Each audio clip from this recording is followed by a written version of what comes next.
The Digital Parasite, Part 2, Echoes in the Network. 9-year-old Sasha never expected that moving to Berlin with his parents would turn into his worst nightmare. A curious boy who loved computers and video games, he was excited about the new apartment on Castanien Alley with its fast internet and smart devices. But what he discovered in their new home defied all logic. Chapter 1. New Symptoms. Sasha's father, Alexei, worked at a Berlin tech company and had taught his son the basics of computers. Their new apartment felt different now, sterile, clinical, like a hospital room. Every piece of technology was chosen carefully by his father, each device scrutinized before connection. But something still felt wrong to Sasha. At his new German school, Sasha struggled not just with the language, but with strange blackouts. His teacher, Frau Muller, called his parents after finding him staring blankly at the classroom computer screen during lessons. "Sasha, did you use the school computer yesterday after hours?" she asked during a parent meeting. "No, I went home with Mama at 3, Sasha replied in his broken German. But the security logs showed someone with Sasha's student ID had accessed the school network at 3:33 a.m. The activity was sophisticated: changes to the school's backup systems, network monitoring settings, user permissions. Far too advanced for a 9-year-old. Sasha's hands trembled as his parents examined the printouts. The work was professional, precise, but he had no memory of any of it. Chapter 2. The Spreading Infection. The incidents at school multiplied. Sasha's access card was used to enter the building on weekends when his family was exploring Berlin. Security cameras showed him walking through empty corridors, but his movements were wrong, too stiff, too mechanical, like a marionette controlled by invisible strings. When shown the footage, Sasha stared in horror at his own face on the monitor. The person looked like him, but the eyes were different, empty, digital. "I don't remember any of this," he whispered to his parents in Russian, but even they began to look at him with growing concern. At home, his father installed cameras to monitor the family. What they saw on the recordings made them question their sanity. Every night at 3:33 a.m., Sasha would rise from his bed like a sleepwalker, sit at the family computer, and begin typing. But his eyes remained closed, his small face expressionless. The typing was impossibly fast for a child's fingers, inhuman. Chapter 3. The Network Remembers. Desperate for answers, Sasha's father reached out to his old colleague Dmitry from Moscow, who specialized in digital forensics. While the adults talked in hushed voices, Sasha played with his tablet in the corner, but he could hear everything. "You won't believe what I'm about to tell you," his father began, and then shared everything: Victor, the digital parasite, the possession attempts. Dmitry listened without interruption. When the story finished, there was a long silence.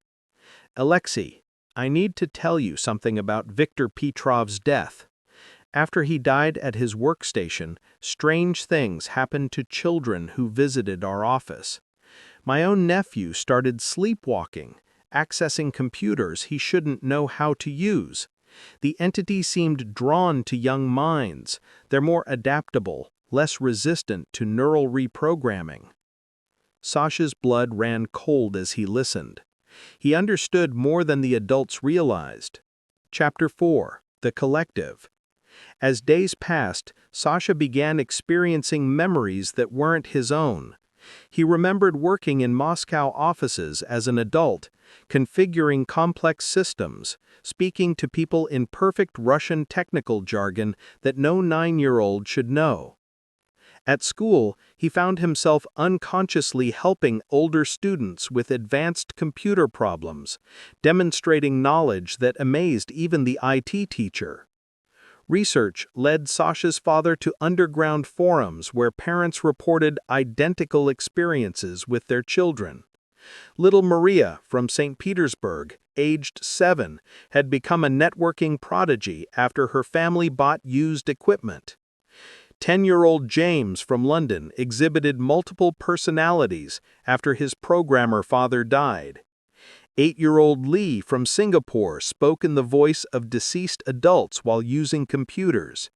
They called themselves parents of the collective, families whose children were partially merged with digital parasites of the dead.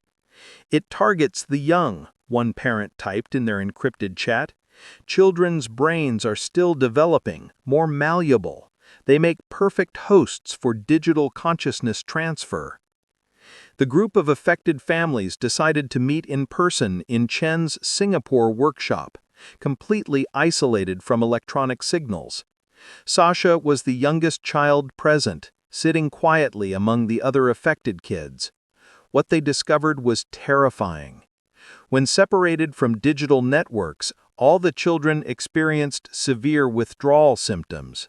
But more disturbing was their shared behavior. They would unconsciously mirror each other's movements, finish each other's sentences, and demonstrate knowledge none of them should know individually. The children are becoming nodes in a larger system, Chen explained. Their digital parasites communicate through global network infrastructure, sharing knowledge and coordinating actions. Sasha looked up from his coloring book and spoke in a voice too mature for his age. We are no longer separate entities. We are becoming something greater. Chapter 6. The Choice. Back in Berlin, Sasha's parents faced a terrible understanding. Their son wasn't just affected by Victor. He was connected to thousands of other digital ghosts, forming part of a vast network of the electronic undead. Sasha's nights became battlegrounds between his child consciousness and the digital collective. Sometimes he was just a 9-year-old boy wanting to play games. Other times he was Victor, accessing networks with supernatural skill.